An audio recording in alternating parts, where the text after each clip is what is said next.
For example, yeah, everybody knows about the cantaloupe deal probably 2 or 3 years ago out there in Colorado, and something like that really has a big effect on the market. I doubt the cantaloupe consumption's gotten back up to where it was yet, and that's the scary thing about business, the business we're in. And that was I think probably the first food safety outbreak in produce where the government was able to go back and actually find the smoking gun in consumers that were affected by eating the product. They actually found product in the refrigerators. So I mentioned earlier about PulseNet, which is the CDC's tracking system now. So they're tied into every health facility around the country, whether it's a doc in the box on a corner or a major hospital. So if a patient comes in and the doctor suspects food safety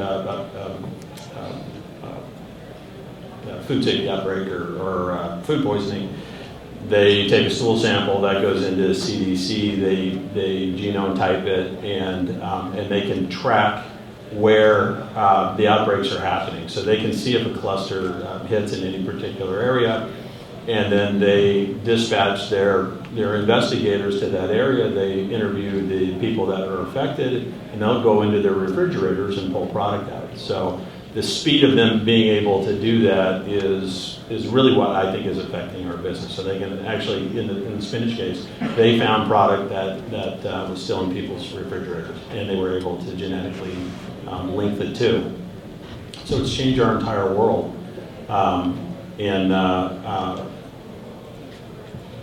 Organizations like this, like the Center for Produce Safety out in California, it's up to us as industry members to really support this research, because we don't always know exactly how it spreads. It's a big deal in our company. We take it very serious, and it's been very good for our housekeeping skills and keeping up everything. Documentation is very adamant.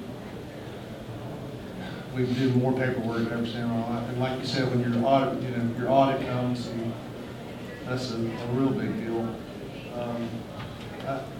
I think it's good. I think it's all good. I think that we need this as checks and balances to go along with what we do, especially with our spray programs and everything else. We work hard at it. Well, the one thing that bothers me is that with all that we're doing, the outbreaks are still happening. And we need to figure out why. Because we're spending a ton of money on hairnets and washing hands, which I agree with, but it's not fixing the problem. So what is the problem, what's driving it, and how does it move? That's where I see the research center getting involved in somehow. You mentioned Chipotle. I think that's a classic example of what's happening in food service today. They made a decision a little less than a year ago to move away from fresh cut products and start cutting products in their facilities, in their restaurants. I forget the total number, but somewhere around 1,700 restaurants. So basically, almost overnight, you had 17 new food or vegetable processors pop up around the country. And we've all been, in fast food restaurants. You got to question their focus on food safety. So I'm not really surprised that we have what's transpired with Chipotle.